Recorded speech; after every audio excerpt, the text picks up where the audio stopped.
gets lost. Get lost from here. I'm calling security. Back. Move to the back. This is first class only. Excuse me, sir, you need to move back to coach. Now. The flight attendant's voice cut through the hum of boarding passengers like a knife. Her name tag read Jennifer, and her eyes were locked on Marcus Williams with the kind of cold certainty that came from someone who believed they held all the power in the room. Marcus looked up from his phone, where he had been reviewing the quarterly earnings report for his company. His first-class seat, 2A, was spacious and comfortable. He had checked in properly. His boarding pass was clearly marked. "I'm sorry," Marcus said calmly, his deep voice steady despite the uncomfortable stares now turning in his direction. "This section is for first-class passengers only," Jennifer said, her tone dripping with condescension. "You'll need to return to your assigned seat in the back." The cabin went silent. Other passengers, mostly white businessmen in expensive suits, paused their conversations to watch. A woman in 2C clutched her Hermes bag a little tighter. The man across the aisle smirked behind his newspaper. Marcus felt the familiar weight settling on his shoulders, the kind he had carried since childhood, the burden of having to prove his right to exist in spaces where people like him were not expected. "I am in my assigned seat," Marcus said quietly, holding up his phone to show his mobile boarding pass. "First class. Seat 2A, his name right there on the screen." Jennifer barely glanced at it. "Sir, there's been a mistake. Please gather your belongings and move to the economy section before I have to call security." Something flickered in Marcus's eyes, something that a more observant person might have recognized as dangerous. But Jennifer wasn't observing. She was performing, putting on a show for the other passengers who nodded approvingly at her firm handling of this situation. Marcus took a slow breath, and for just a moment his fingers hovered over his phone screen, over a contact labeled simply Operations. But he didn't press it. Not yet. "Where are you from? Tell us in the comments below. And if you're loving this story, hit that like button and subscribe for more." 3 weeks earlier, Marcus Williams had stood in the boardroom of Apex Airlines, looking out over the Chicago skyline through floor-to-ceiling windows. At 42 years old, he had built something that most people only dreamed about. As the founder and CEO of Apex Airlines, he had transformed a struggling regional carrier into one of the fastest-growing airlines in North America. His company now employed over 15,000 people and operated routes across 3 continents. But Marcus never forgot where he came from. Born in the south side of Chicago to a single mother who worked 3 jobs, Marcus had learned early that the world would judge him by his skin color before it ever considered his mind. His mother, Patricia Williams, had cleaned offices in the very buildings that Marcus now owned pieces of. She had scrubbed toilets in corporate headquarters while executives walked past her as if she were invisible. She had taught Marcus 2 things. Dignity could never be taken, only surrendered, and excellence was not optional, it was survival. "Mr. Williams, the Hong Kong expansion is ready for your final approval," said Sandra Chen, his chief operating officer and one of his most trusted advisors. She was sharp, brilliant, and had been with him since the company's earliest days when they operated out of a tiny office with second-hand furniture. "What's our employee satisfaction score on the new routes?"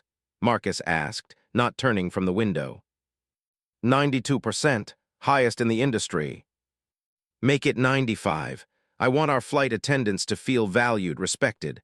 I want them to love coming to work." Sandra smiled. She had heard Marcus say this 1,000 times. He wasn't just running an airline. He was trying to change an industry that had a long, ugly history of discrimination, both against passengers and its own employees. Apex Airlines had revolutionized customer service by doing something radical, treating everyone with dignity. Marcus's best friend, David Thompson, a federal judge who had grown up with him in the same neighborhood, often joked that Marcus was on a mission to fix the world one flight at a time.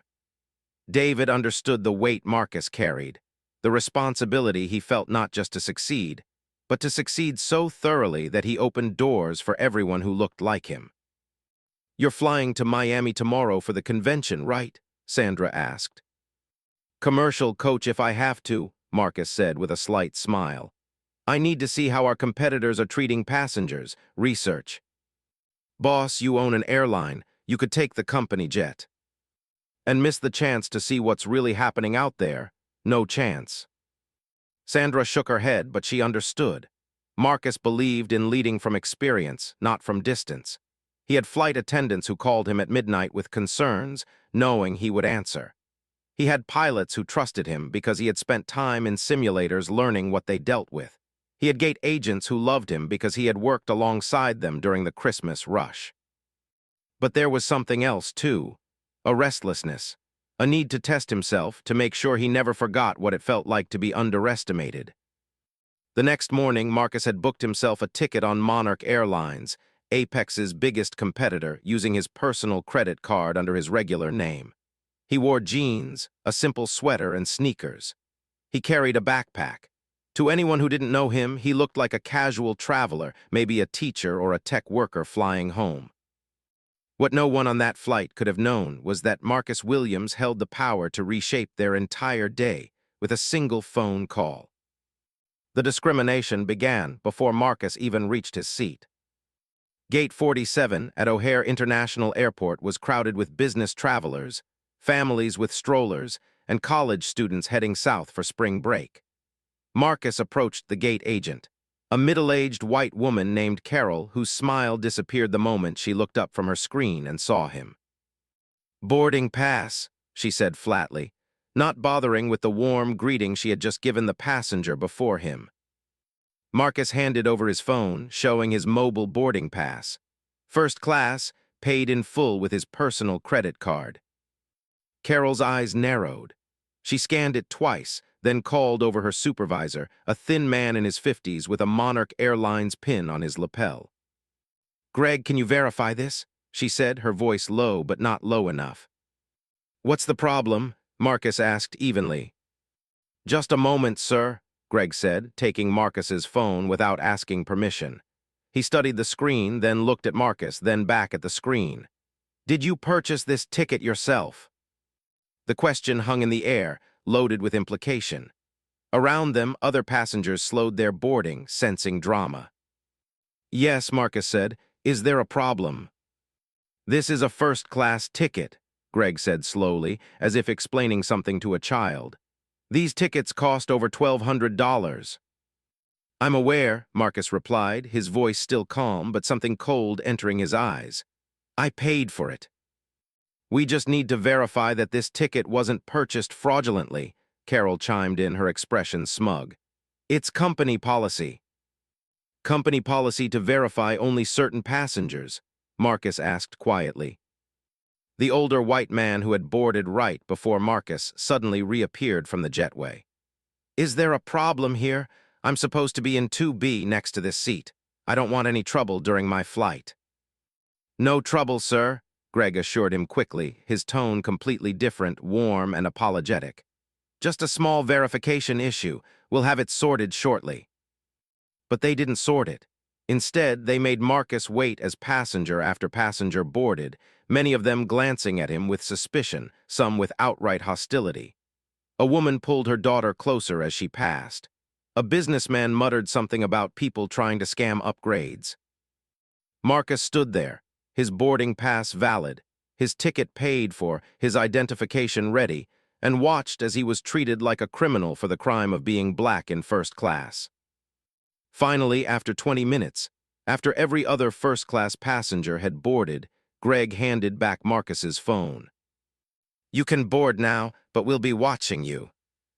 The words were quiet, but they landed like a slap. Marcus took his phone, his jaw tight, and walked down the jetway. Behind him, he heard Carol whisper to Greg, "Probably used a stolen credit card. They always do." "They always do." Those three words echoed in Marcus's mind as he stepped onto the plane, where flight attendant Jennifer was waiting to ensure that this black man knew exactly where he didn't belong. The confrontation in the cabin had drawn the attention of everyone in first class now. Jennifer stood in the aisle, blocking Marcus from settling into his seat, her arms crossed, her expression set in stone. She had already decided how this would end. She had the power. She had the uniform. She had the backing of her colleagues. I'm going to ask you one more time to move to your correct seat, Jennifer said, her voice rising just enough to ensure everyone could hear. If you refuse, I will have security remove you from this aircraft. Marcus remained seated, his hands folded calmly in his lap. I have shown you my boarding pass. I have shown you my identification. I paid for this seat. I am not moving. Then you're choosing to be removed. I'm choosing to sit in the seat I purchased. Jennifer's face flushed red. She wasn't used to defiance, especially not from someone she had already categorized as inferior. She turned to her colleague, an older flight attendant named Robert, who had been watching from the galley. Call the gate, get security. Robert hesitated for just a fraction of a second. Something about Marcus's calm demeanor unsettled him, but Jennifer shot him a look and he picked up the phone. The businessman in 2B who had complained earlier leaned over. Just go to the back, man. You're holding up the flight. I paid for first class, Marcus said quietly. Would you move if someone told you to give up your seat? That's different, the man snapped. How? The man's face darkened. You know how. And there it was, the quiet part said out loud. A younger passenger, a white woman in her 20s sitting in 3A, pulled out her phone and started recording. This is wrong, she said softly but loud enough for others to hear. He has a first-class ticket. I saw it. Ma'am, put your phone away, Jennifer ordered. Recording is not allowed during boarding. Actually, it is, the woman replied. I know my rights. Jennifer's jaw clenched. This was spiraling out of her control. But she couldn't back down now, not in front of all these passengers, not after she had made such a scene. She had committed to this path, and her pride demanded she see it through. 2 security officers appeared at the aircraft door, their presence immediately commanding attention. They wore the dark uniforms of airport security, badges gleaming, radios crackling with static. What's the situation? The first officer asked, a tall black man named Officer Williams, no relation to Marcus. Jennifer launched into her explanation, her words tumbling out in a rush of justification and accusation. The passenger in 2A was refusing to move to his assigned seat in coach. He was being disruptive. He was making other passengers uncomfortable. He might have a fraudulent ticket. Officer Williams looked at Marcus, and for a brief moment their eyes met. The officer saw something there, something that made him pause. He had been doing this job for 12 years. He had seen every kind of passenger, every kind of conflict. And something about this man sitting calmly in 2A told him this was not going to be a routine removal. Sir, can I see your boarding pass and identification? Officer Williams asked, his tone professional but not aggressive. Marcus handed them over without a word. The officer studied them carefully, then checked something on his radio device. His partner, a younger white officer, stood behind him, hand resting on his belt. This boarding pass shows first class, seat 2A, Officer Williams said slowly, looking at Jennifer. What's the issue? The ticket must be fraudulent, Jennifer insisted. Or upgraded without authorization. We need to verify it's legitimate. It's been scanned at the gate, the officer pointed out. If there was an issue, it would have flagged. Then he upgraded himself somehow. Look at him. Does he look like he belongs in first class? The cabin went dead silent. Officer Williams stared at Jennifer for a long moment. Ma'am, what exactly do you mean by that? Jennifer realized her mistake, but it was too late to take it back. I just mean, his clothes, his bag, he doesn't look like our typical first-class passenger. And what does a typical first-class passenger look like? Marcus asked quietly, his voice cutting through the tension like a blade. Jennifer didn't answer. She couldn't. Officer Williams handed the documents back to Marcus. Sir, your ticket is valid. You have every right to be in this seat. He turned to Jennifer. Unless there's an actual security concern or airline policy violation, this passenger is not being removed. Jennifer's face went from red to nearly purple. I am the senior flight attendant on this aircraft. I have the authority to remove any passenger I deem disruptive. On what grounds? Officer Williams asked. He's making other passengers uncomfortable. I haven't said a word to anyone except you, Marcus pointed out. I've been sitting quietly in my assigned seat. The businessman in 2B suddenly spoke up. He's right, he hasn't done anything. She's the one causing the scene. Other passengers began to murmur in agreement. The tide was turning and Jennifer could feel her authority crumbling, but she had gone too far to back down now. Fine, she said coldly. If he stays, I want it documented that I objected. When something goes wrong on this flight, it's on record that I tried to prevent it. When something goes wrong, the implication was clear and ugly. Marcus's phone buzzed in his pocket. A text from Sandra, flight delayed, everything okay. He ignored it. His fingers still itched to make that one call that would end all of this immediately. But something kept him from it. Maybe he needed to see how far this would go. Maybe he needed to witness, firsthand, the rot that still existed in an industry he was trying to reform. Officer Williams and his partner left the aircraft, but not before the black officer caught Marcus's eye one more time. There was a question there, unspoken. Are you sure you want to stay? Marcus gave the slightest nod. He was sure. Jennifer returned to the galley, whispering furiously with Robert and the other flight attendants. Passengers settled into their seats, many of them now openly staring at Marcus, their expressions ranging from sympathy to hostility to confusion. The captain's voice came over the intercom.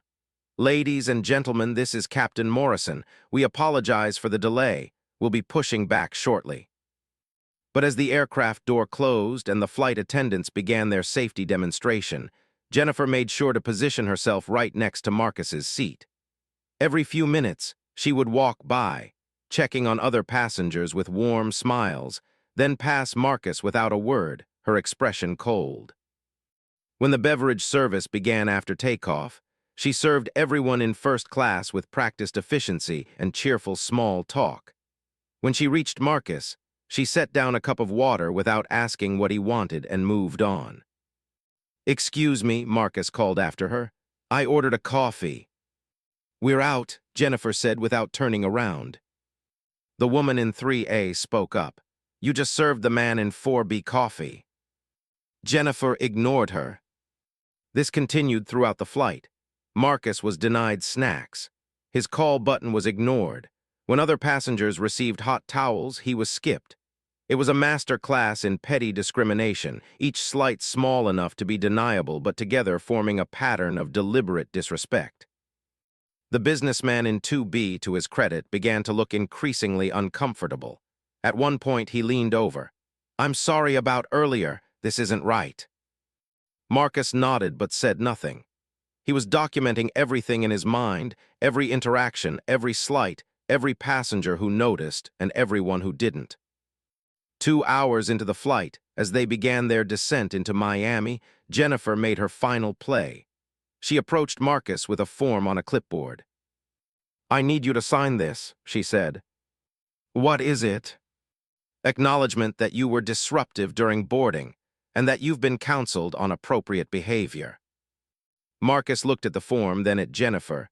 "I will not be signing that. I was not disruptive. You were. If you don't sign, I'll have to file a report and you'll be flagged in our system. You might have trouble flying with us again." Something shifted in Marcus's expression. The patience he had maintained for 3 hours was finally wearing thin. "Is that so?" "Yes," Jennifer said triumphantly, thinking she had finally gained the upper hand. "So I suggest you sign." Marcus reached into his backpack and pulled out a business card. He placed it on the tray table in front of him, facing Jennifer. She glanced down at it, ready to dismiss whatever it was. Then she froze. The card was simple, elegant, black text on white background. Marcus Williams, founder and chief executive officer, Apex Airlines. Jennifer's face went white. Her hands began to tremble. The clipboard slipped from her fingers and clattered to the floor. "What?" she whispered. "You heard me say my name during boarding," Marcus said quietly. "You scanned my identification. You had every opportunity to realize who I was. But you didn't look, did you? You saw a black man in first class and made assumptions." The cabin had gone silent again, but this time the quality of the silence was different. Electric, shocked. That's impossible, Jennifer stammered. You're lying, this is fake. Marcus pulled out his phone and opened it to a web page, the Apex Airlines corporate site. There on the leadership page was his photo, his title, his biography.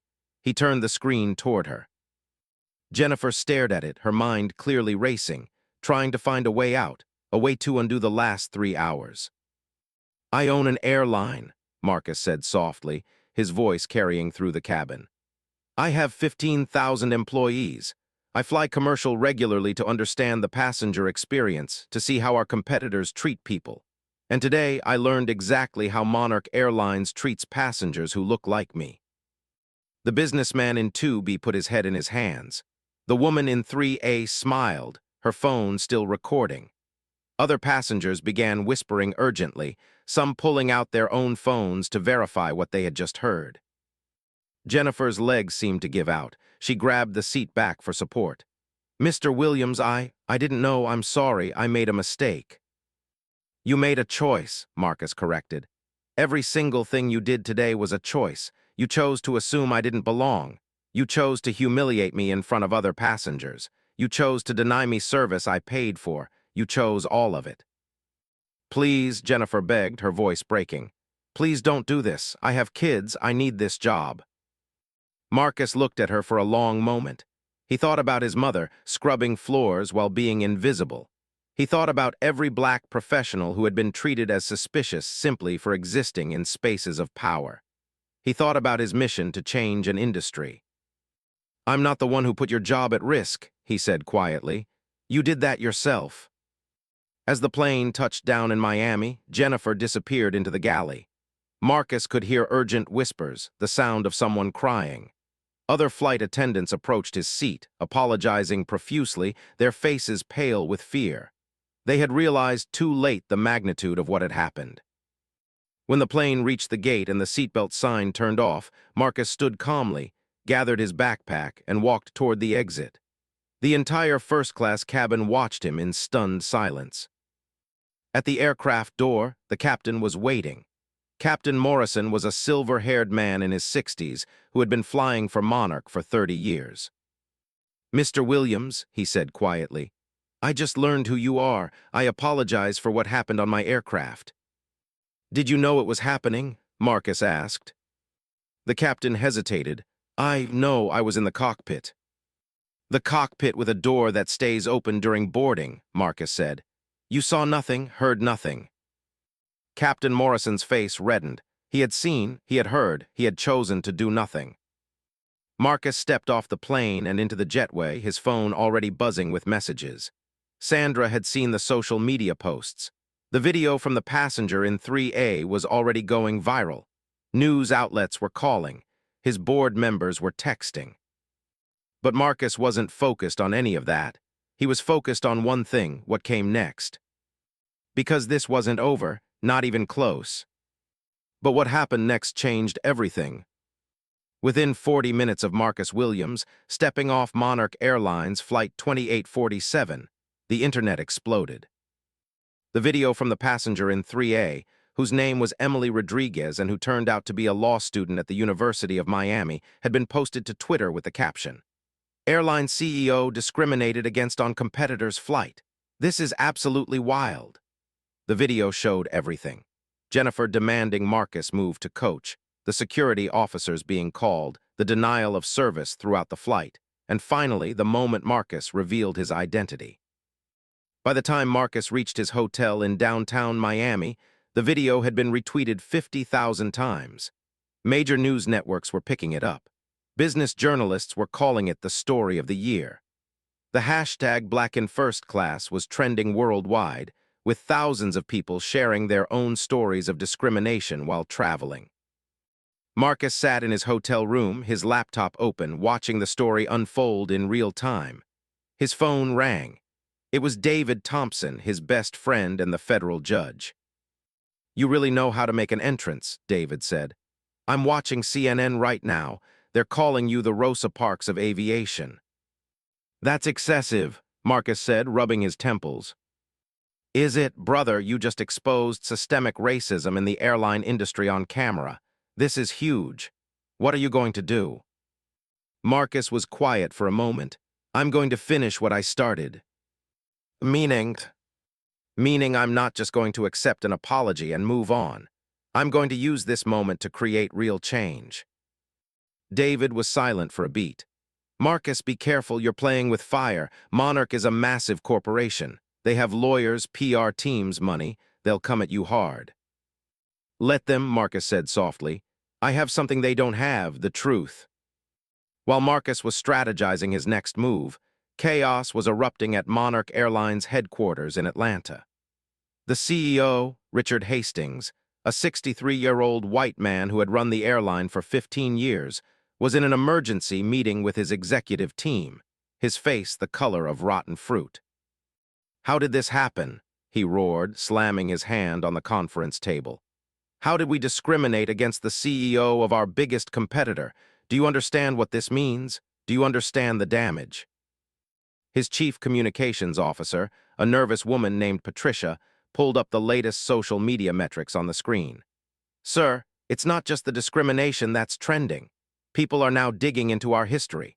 They've found 3 other incidents in the past 2 years where black passengers were removed from flights for questionable reasons. They've found complaints from black employees about discrimination. This is becoming about more than just one flight attendant. Where's Jennifer now? Richard demanded. She's at her home in Chicago. We've told her not to speak to media, but sir, it's bigger than her. Captain Morrison has been implicated too. People are asking why he did nothing. And the gate agents who delayed Mr. Williams during boarding, they're being identified online. Our entire Chicago O'Hare operation is under scrutiny. Richard's head of legal, a sharp-eyed man named Andrew Chen, leaned forward. We need to make a statement, fast. Every hour we're silent, this gets worse. What do we say? Richard asked desperately. We apologize. We terminate Jennifer and anyone else involved. We promise to do better. Standard crisis playbook. But Patricia shook her head. That won't be enough, not this time. Marcus Williams isn't just any passenger. He's a CEO, a thought leader, a black man who has built something extraordinary in the same industry where we just humiliated him. People aren't going to accept a corporate non-apology. They want blood. Then what do you suggest? Richard snapped. I suggest we get ahead of this. I suggest Mr. Hastings call Mr. Williams directly, not through lawyers or PR people, and take full responsibility. I suggest we invite him to help us reform our practices. I suggest we make this a turning point, not a scandal we try to bury. Richard stared at her. You want me to call him and ask for his help after what we did to him? Yes, Patricia said firmly. Because if we don't, he's going to destroy us. And based on what I'm seeing online, he'll have the public's full support. At that moment, Marcus's phone rang. The caller ID showed a number he recognized, Monarch Airlines corporate headquarters. He let it ring 4 times before answering. Marcus Williams. Mr. Williams, this is Richard Hastings, CEO of Monarch Airlines. I owe you an apology. Marcus put the phone on speaker and leaned back in his chair. Go on. What happened to you on our flight today was inexcusable, unacceptable, and completely contrary to our company values. I am personally devastated that you were treated this way. We are launching a full investigation, and those responsible will be held accountable. Those responsible, Marcus repeated. Interesting phrase. Are you suggesting this was the action of a few bad employees, or are you willing to admit this is a systemic problem? Richard hesitated. Marcus could almost hear the lawyers in the room with him frantically shaking their heads. I think we need to examine our training and policies. That's not what I asked. I asked if you're willing to admit that what happened to me happens to black passengers regularly on your airline, and that your company culture not only allows it but enables it. Another pause, longer this time. Mr. Williams, I would like to meet with you in person to discuss this. Would you be willing to fly back to Atlanta? On us, of course. First class. With my personal guarantee that you'll be treated with the respect you deserve. Marcus almost laughed. Mr. Hastings, I own an airline. I don't need to fly on yours ever again. But I'll tell you what I am willing to do. I'm willing to hold a press conference tomorrow here in Miami and tell the world exactly what happened in detail and what it represents about the state of commercial aviation. And then I'm going to announce that Apex Airlines is launching a new initiative called Dignity in Flight, a comprehensive program to eliminate discrimination in air travel. We'll be partnering with civil rights organizations, implementing bias training that actually works, and creating an industry standard that other airlines will be pressured to adopt. Mr. Williams, please, let's talk about this privately before you go public. Mr. Hastings, I've been public since the moment your flight attendant decided to humiliate me in front of a plane full of passengers. You don't get privacy now. You get accountability. Marcus hung up. His hands were shaking, but not from fear, from the sheer weight of what he was about to do. This wasn't just about one bad flight. This was about using his platform, his power, his pain to change an entire industry. Sandra called 5 minutes later. Boss, I just got off the phone with our board. They're behind you 100%. Whatever you need, whatever resources, we're with you. Good, because I need you to organize a press conference for tomorrow morning. Downtown Miami, somewhere big. I expect every major news outlet to show up. Already on it, Marcus, are you okay? Really? He thought about the question. I'm angry, I'm hurt, but I'm also clear. This is what I was meant to do. This is why I built this company, not just to fly planes, but to prove that we can do it better with dignity, with respect for everyone. The next morning, the ballroom of the Miami Hilton was packed with reporters, cameras, and journalists from around the world. Marcus stood backstage, adjusting his tie, Sandra beside him reviewing last-minute notes. They're hungry, she said. Everyone wants the story, but Marcus, be careful. They're going to ask about legal action, about whether you're going to sue. They're going to try to make this about money. It's not about money, Marcus said. It never was. He walked onto the stage to a cacophony of camera shutters and shouted questions. He raised his hand for silence, and gradually the room quieted. Thank you for being here, Marcus began, his voice steady and strong. 2 days ago, I boarded Monarch Airlines Flight 2847 from Chicago to Miami. I had a valid first-class ticket purchased with my personal credit card. I was dressed casually, carrying a backpack, and I am a black man. Within minutes of sitting down, a flight attendant demanded I move to coach. When I refused and showed her my valid boarding pass, she called security. She threatened to have me removed. And for the next 3 hours of that flight, I was denied basic service, ignored when I called for assistance, and treated as if I did not belong. The room erupted with questions. Marcus waited for silence again. But here's what I want you to understand. This is not about me. I am fortunate. I am privileged. I have resources, power, and a platform. When that flight attendant discriminated against me, I had the ability to reveal my identity and turn the tables. But what about the thousands of black passengers who experience this same treatment and have no recourse?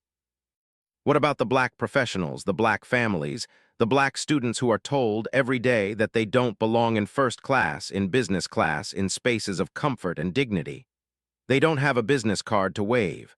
They don't have a viral video to expose the injustice. They suffer in silence, and the system continues. Marcus paused, letting his words sink in. That ends now. Today I am announcing the Dignity in Flight initiative.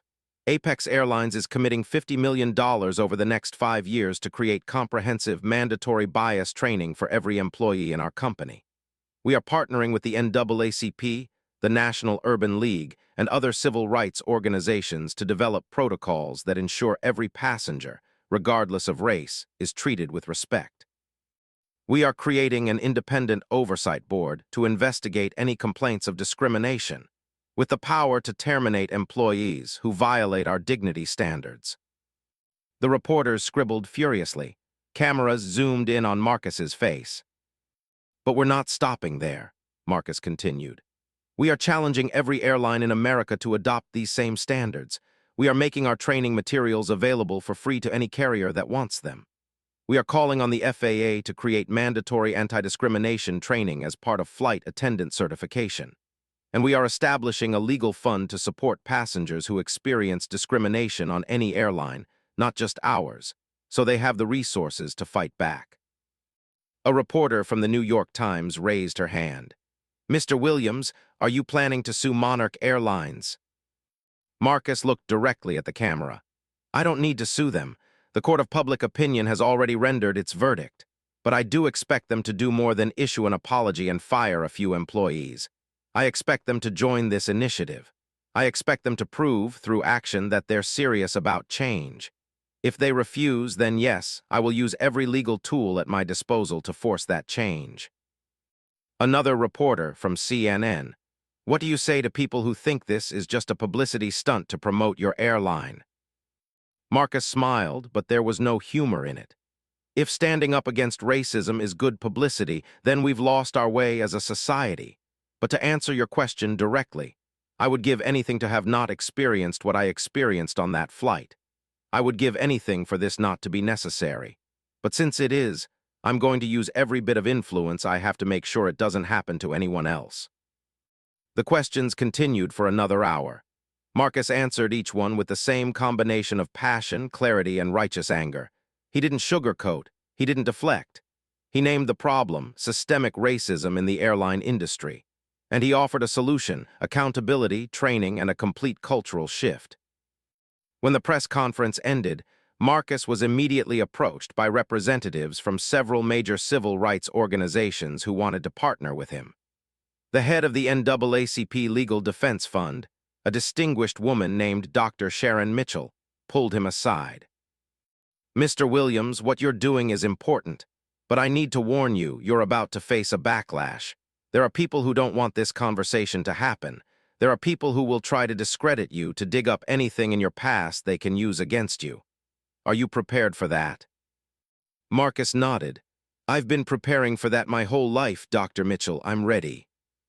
While Marcus was becoming a national figure back in Chicago, Jennifer's life was falling apart.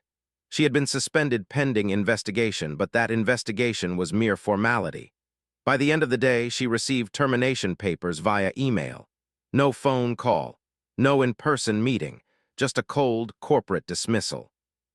Her phone had been ringing nonstop. Reporters camped outside her house.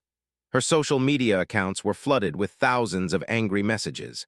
Someone had leaked her address online, and she had received death threats. Her husband, a quiet accountant who had always supported her career, looked at her with confusion and disappointment. "Why did you do it?" he asked. "Why did you treat him that way?" "I don't know," Jennifer sobbed. He didn't look like he should be in first class. I know how that sounds now. I know it was wrong. But in the moment, it just seemed obvious. Obvious that a black man couldn't afford first class. Jennifer couldn't answer. The truth was too ugly to say out loud, even now. She had made assumptions based on nothing but skin color and her own biases. She had wielded her small amount of power like a weapon, never considering the consequences because she never thought there would be any. Now she was unemployed, publicly shamed, and facing the reality that her name would forever be associated with racism. Her children would see the videos. Her parents would read the articles. Everyone she had ever known would know what she had done. But Jennifer wasn't the only one facing consequences. Captain Morrison was placed on administrative leave while Monarch investigated his failure to intervene. The gate agents, Carol and Greg, were terminated immediately. Robert, the flight attendant who had witnessed everything but said nothing, was suspended without pay. Within 72 hours of the incident, Monarch Airlines stock had dropped 8%. Passengers were canceling flights. Corporate clients were reviewing their travel contracts. The financial impact was immediate and devastating. Richard Hastings called another emergency meeting. This time, the entire executive team looked shell-shocked. The company that had been valued at billions of dollars was hemorrhaging money and reputation by the hour. "We need to do something dramatic," Andrew Chen, the legal counsel, said. "The apology didn't work. Firing employees didn't work. We're bleeding market share to Apex Airlines. People are actively choosing to fly with them instead of us, even if it costs more, because they see Marcus Williams as a hero and us as the villains." Patricia, the communications officer, pulled up a new set of data. "It gets worse. Former employees are coming forward with their own stories of discrimination. We're facing potential class action lawsuits from both passengers and staff. The EEOC is opening an investigation. The Department of Transportation is reviewing our policies. This could destroy the company. Richard stared at the numbers, his face gray. What do we do? We accept Marcus Williams' challenge, Patricia said firmly. We join the Dignity in Flight initiative. We open our books, our policies, our training programs to outside review. We admit we have a systemic problem and we commit to fixing it.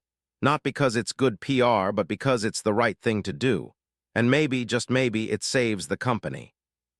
Richard was quiet for a long moment. Then he picked up his phone. Get me Marcus Williams.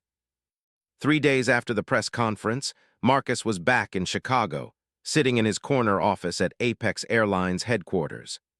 The view of the city stretched out before him, the same city where his mother had cleaned floors, where he had grown up being told he would never amount to anything, where he had built an empire against all odds.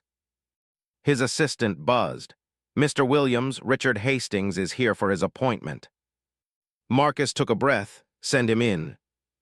Richard Hastings entered the office, and Marcus was struck by how much older the man looked than he had in photos. The weight of the scandal had aged him, bent him. He carried a leather portfolio and walked with the careful steps of someone who knew they were on unstable ground. Mr. Williams, thank you for agreeing to meet with me, Richard said, extending his hand. Marcus shook it, his grip firm but not aggressive. Have a seat, Mr. Hastings. They sat across from each other, two CEOs separated by a glass desk and an ocean of history. For a moment, neither spoke. I'm not here to make excuses, Richard finally said. I'm here to tell you that you were right. Everything you said in your press conference was right. Monarch Airlines has a culture problem. We have allowed discrimination to flourish because we didn't want to see it, didn't want to believe it, and didn't want to do the hard work of fixing it. Marcus leaned back in his chair. I appreciate the honesty, but I've heard a lot of words over the past few days. What I need to see is action. That's why I'm here, Richard said, opening his portfolio. I'm proposing that Monarch Airlines become the first major carrier to fully adopt your Dignity in Flight initiative. Not just the training, but everything. The oversight board, the complaint process, the partnership with civil rights organizations. We want to do it all, and we want to do it publicly, so we're held accountable. Marcus studied the man across from him. He saw genuine remorse there, but he also saw something else. Fear.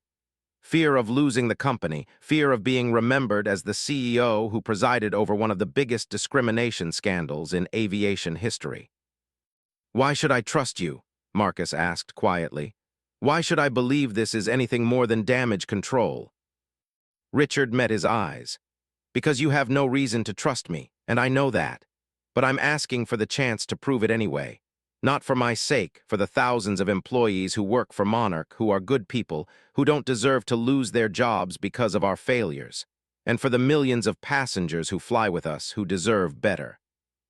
Marcus was quiet for a long moment, his fingers steepled in front of his face. He thought about his mother, about the woman in 3A who had recorded the incident, about every black passenger who had ever been made to feel less than. He thought about what true justice looked like, what real change required. Here's what's going to happen, Marcus said finally. Monarch will join the initiative, but you'll go further than any other airline.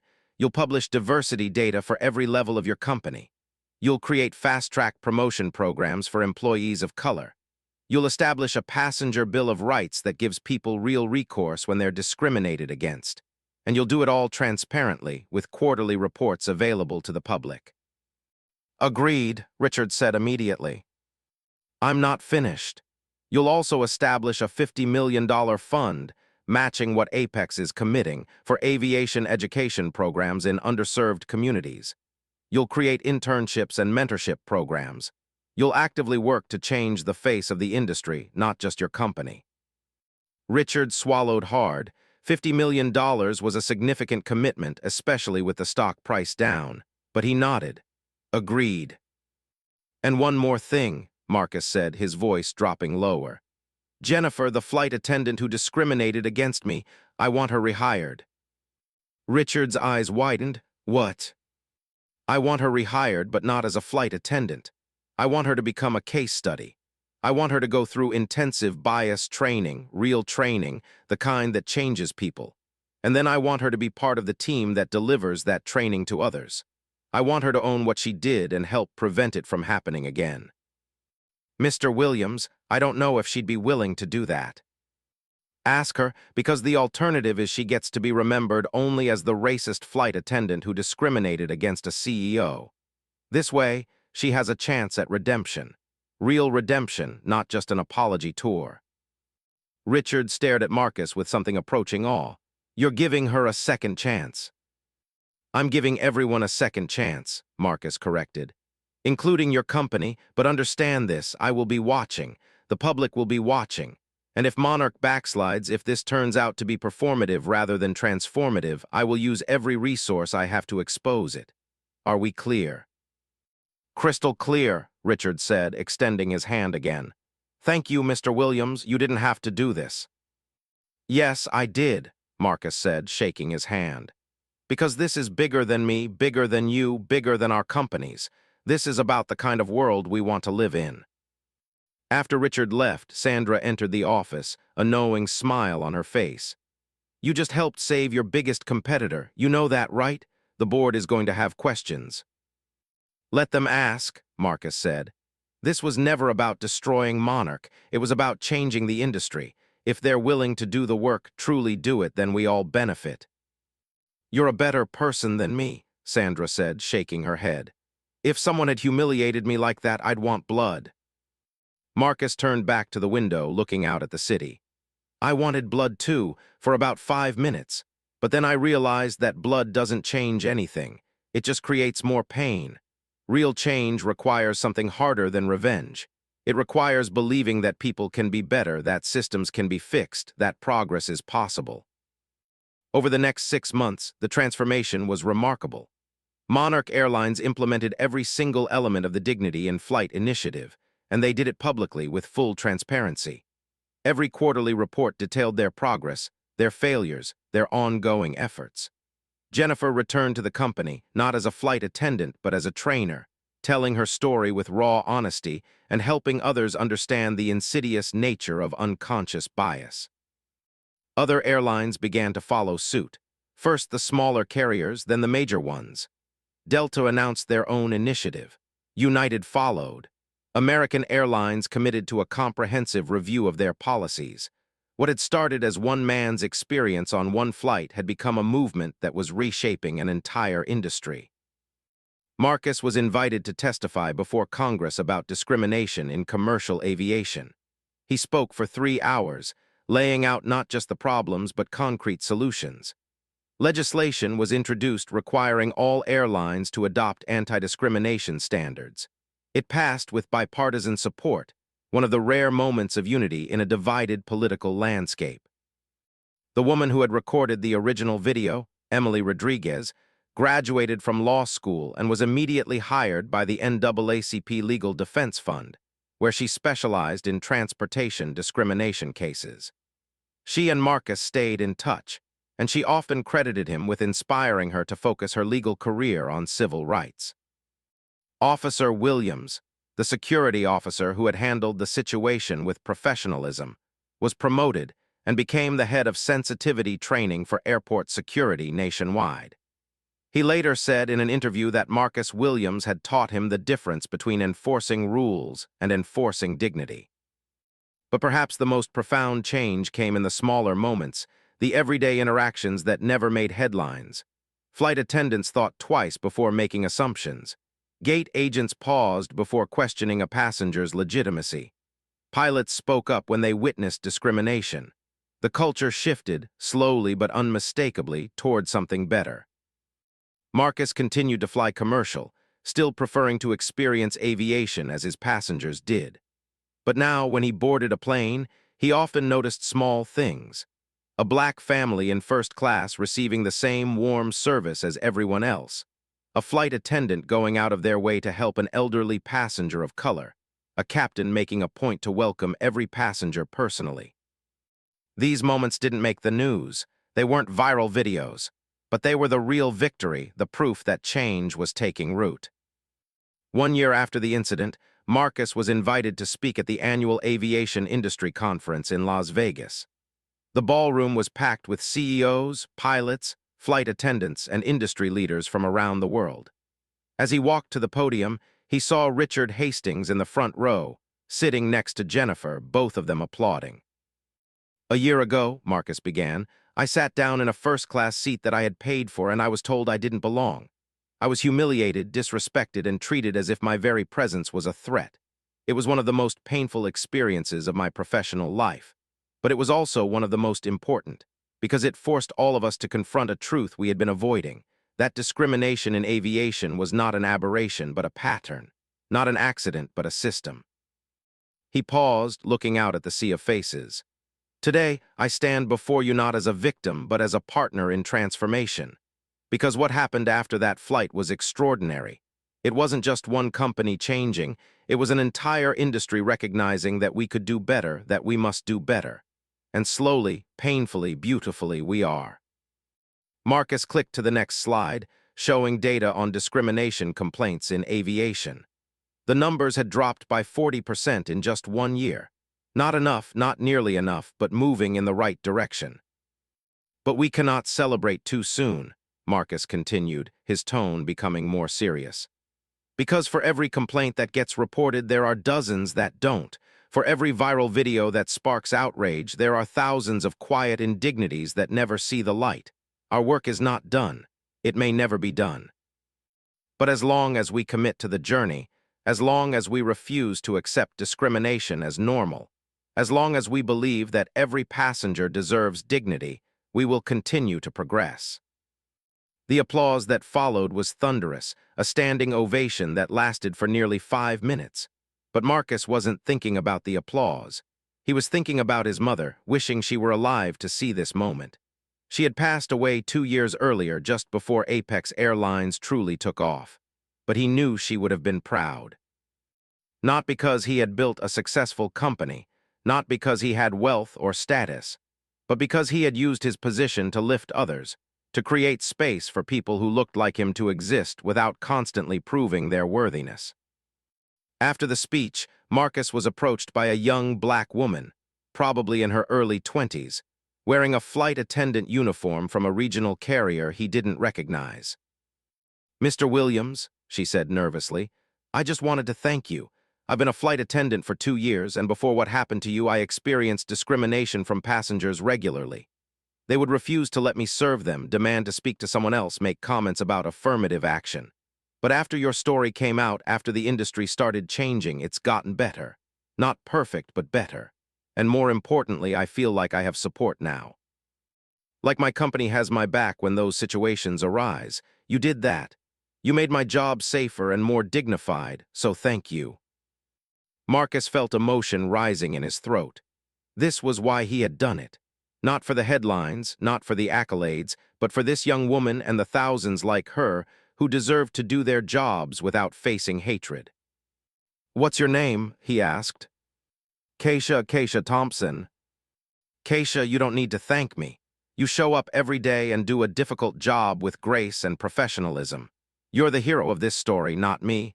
I just made some noise. You're doing the real work." Keisha smiled, tears in her eyes, and walked away.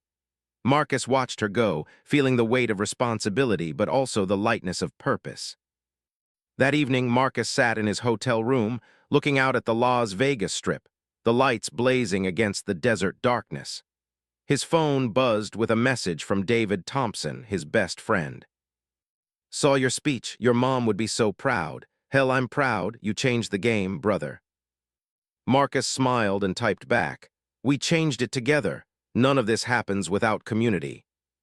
He thought about the journey that had brought him here, from the south side of Chicago to the helm of a major airline, from being told he didn't belong in first class to changing the rules about who belongs everywhere.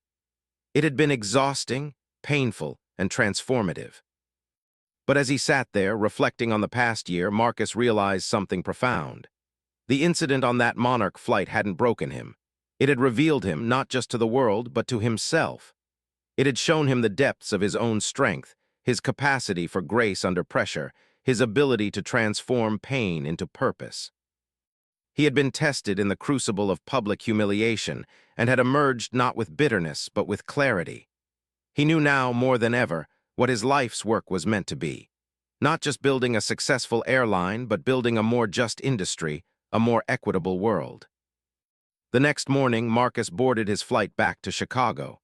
It was an Apex Airlines flight, one of his own planes, but he had booked himself in economy to sit with regular passengers, to hear their stories, to stay connected to the reality of air travel. As he settled into seat 32B, the flight attendant, a middle-aged Latino man named Carlos, did a double-take when he saw him. "Mr. Williams, sir, what are you doing back here? We have seats available in first class. Please let me upgrade you." Marcus smiled. "I'm exactly where I want to be, Carlos, but thank you." Carlos looked confused but nodded and moved on. The passenger next to Marcus, a young white man in a college sweatshirt, glanced over. "Did he call you Mr. Williams? Are you somebody?" Marcus considered the question. A year ago, he might have deflected, stayed anonymous. But now he understood that visibility mattered, that representation mattered, that showing up as himself, fully and unapologetically, was part of the work. "I'm Marcus Williams. I own this airline." The young man's eyes widened. "Wait, you're the guy from the video, the one who got discriminated against on that other flight. Dude, that was insane. You handled it so well." "Thank you, but it wasn't about handling it well. It was about refusing to accept treatment that was wrong." "Yeah, I get that. I don't know if I would have stayed as calm as you did. I probably would have lost it." Marcus looked at him. "That's the thing about being black in America. Losing it isn't an option. When you lose your temper, even when you have every right to, you become the problem. You become the angry black man, the threat, the danger. So you learn to stay calm even when everything in you is screaming. You learn to turn rage into something productive." The young man was quiet, processing this. "That's not fair." "No," Marcus agreed. "It's not, but it's reality, and the only way to change reality is to face it honestly and work to build something better." They talked for most of the flight, discussing race, justice, and the future of aviation. By the time they landed in Chicago, the young man had a new perspective on privilege, discrimination, and the everyday courage required to navigate a world that wasn't built for everyone.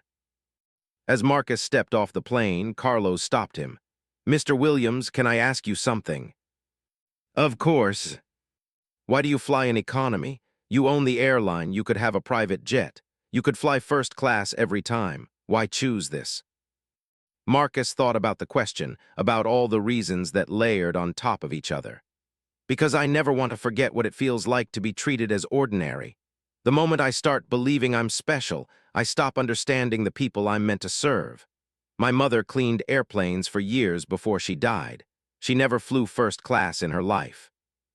I fly economy to remember her, to honor her, and to make sure that when someone like her boards one of my planes, they're treated with the dignity she deserved but rarely received."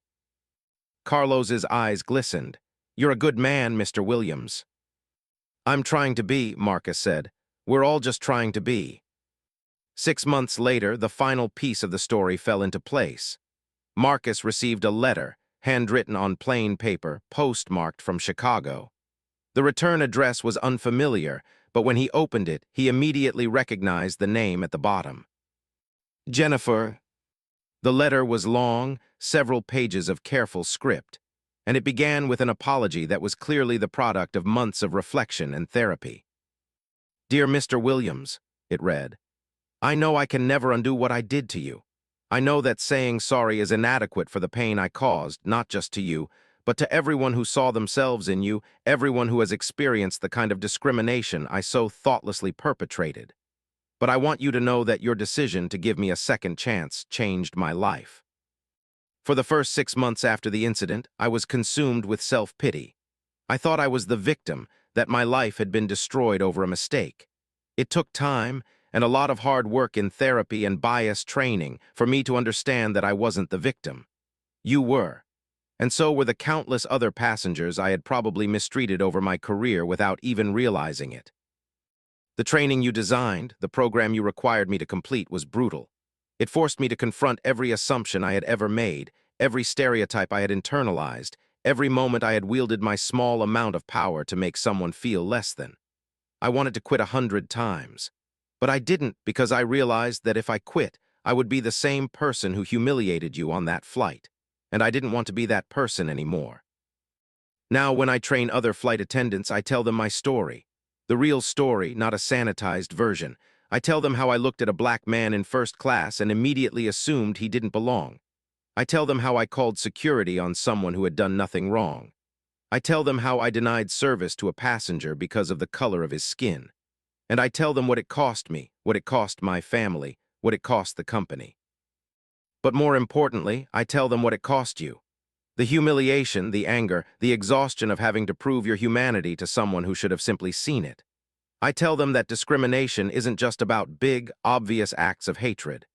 It's about the thousand small cuts, the constant questioning, the perpetual feeling of being watched and judged and found wanting. I can never make this right, Mr. Williams, but I can spend the rest of my career trying to prevent it from happening to someone else. And that's what I'm doing every single day. Thank you for seeing something in me that I didn't see in myself. Thank you for believing that people can change. Thank you for choosing restoration over revenge. With deep gratitude and ongoing commitment to being better. Jennifer Morrison. Marcus read the letter 3 times, feeling a complex mix of emotions. He wasn't naive enough to believe that one person's transformation solved systemic racism. He knew that Jennifer was just one person, and that the industry still had decades of work ahead of it. But he also knew that change happened person by person, heart by heart, choice by choice. Jennifer had made a terrible choice on that flight, but she was making better choices now. And maybe that was enough. Maybe that was how progress actually happened in the real world, not through perfect heroes and irredeemable villains, but through flawed human beings choosing to be better than they were yesterday. He picked up his phone and called Sandra. "I need you to do something for me." "Anything, boss." "I want to create an annual award, the Patricia Williams Award for Transformation, named after my mother. It will go to someone in the aviation industry who has acknowledged past discriminatory behavior, done the work to change, and is now actively working to make the industry more equitable. And I want Jennifer Morrison to be the first recipient." Sandra was quiet for a moment. "That's bold. People might not understand it." "Then we'll help them understand," Marcus said. "Because if we only celebrate people who are always perfect, we miss the opportunity to show that redemption is possible, and people need to see that it's possible. They need to believe they can change." Where are you from? Tell us in the comments below. And if you're loving this story, hit that like button and subscribe for more. 2 years after the incident that changed everything, Marcus Williams stood in his mother's old neighborhood on the south side of Chicago, about to cut the ribbon on the Patricia Williams Aviation Academy. It was a state-of-the-art facility offering free training programs for young people from underserved communities who wanted careers in aviation, from pilots to mechanics to management. The crowd was massive, filled with community members, former classmates, local politicians, and representatives from every major airline. Richard Hastings was there. Jennifer Morrison was there. Emily Rodriguez, the law student who had recorded the original video, was there. Officer Williams was there. Carlos, the flight attendant, was there. Keisha Thompson was there. They were all there because they understood that this was the culmination of everything that had started on that plane 2 years ago. This wasn't just a training facility. It was a promise, a declaration that the future of aviation would look different than its past, that opportunity would flow to places it had been systematically denied. Marcus approached the microphone, looking out at the faces before him, faces that reflected every shade of human experience, every background, every dream. "My mother, Patricia Williams, spent 30 years cleaning airplanes," he began, his voice strong and clear. "She scrubbed seats, mopped floors, emptied trash bins. She was invisible to most of the people who flew on those planes. They never saw her, never thanked her, never considered that she might have dreams of her own. But she did have dreams. She dreamed that her son would have opportunities she never had. She dreamed that he would be seen, heard, respected. She dreamed that he would fly, not just literally, but metaphorically, that he would soar above the limitations that had been placed on her. 2 years ago, I boarded a plane and was told I didn't belong in first class. I was told to go to the back. I was told, in not so many words, to know my place. And in that moment, I thought about my mother, about all the times she had been told to know her place, all the times she had swallowed her dignity to keep a job, to provide for me, to survive. I could have gotten angry, I could have gotten bitter. I could have used my power to destroy the people who hurt me, but that's not what my mother taught me. She taught me that real power isn't about destruction, it's about creation. It's about building something better, something that outlasts the moment, something that changes the system itself. This academy is that something better. Every young person who walks through these doors will receive world-class training, mentorship, and support. Every graduate will leave with not just skills, but confidence, not just knowledge, but dignity. They will enter the aviation industry knowing they belong, knowing they have value, knowing they are seen. And 50 years from now, when someone boards a plane and looks around at the flight crew, the gate agents, the pilots, the executives, they will see a reflection of the world we actually live in. They will see black faces, brown faces, faces from every background imaginable. They will see excellence without asterisks, achievement without qualification. That is my mother's legacy. That is what came from that painful day on Monarch Flight 2847. That is how we transform injustice into justice, pain into purpose, discrimination into opportunity. Marcus paused, emotion threatening to overwhelm him. But he pushed through because this moment was too important. So today, as I cut this ribbon and open these doors, I want to say something to every young person of color who has ever been told they don't belong. You belong. You have always belonged. And we are going to build a world that recognizes that truth, one institution, one industry, one heart at a time. He cut the ribbon, and the crowd erupted in applause, cheers, tears. Children rushed forward to explore the new facility, their eyes wide with wonder at the flight simulators, the training classrooms, the library filled with aviation history. Marcus stood back and watched them, these children who would shape the future, who would carry forward the work he had started. He thought about the journey that had brought him here, from that humiliating moment on the plane to this triumphant moment of creation. It had been hard, it had been painful, it had required every ounce of strength, grace, and resilience he possessed, but it had been worth it.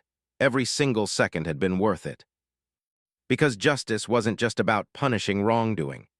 Justice was about building something so beautiful, so powerful, so undeniable that the old ways of discrimination simply couldn't survive in its presence. Marcus Williams had been told he didn't belong in first class. So he had responded by creating an entirely new class, one where everyone belonged, where dignity wasn't a luxury but a birthright, where excellence wore every color and background imaginable. He had been told to know his place. So he had created new places, spaces where people like him weren't just tolerated but celebrated, where their presence wasn't questioned but expected, where their humanity wasn't conditional but absolute. And in doing so, he had changed not just an industry, but a piece of the world.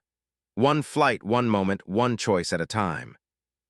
As the sun set over Chicago, painting the sky in shades of orange and gold, Marcus stood in front of his mother's academy and felt, finally, a sense of peace. The work would continue. The struggle wasn't over, but progress was real, change was possible, and dignity, once claimed, could never be taken away. He pulled out his phone and looked at the wallpaper, a photo of his mother in her cleaning uniform, standing in front of a plane, her smile radiant despite her exhaustion. He whispered to the image, "We did it, Mama, we flew." And somewhere in the place where love transcends death and dreams become destiny, Patricia Williams smiled back.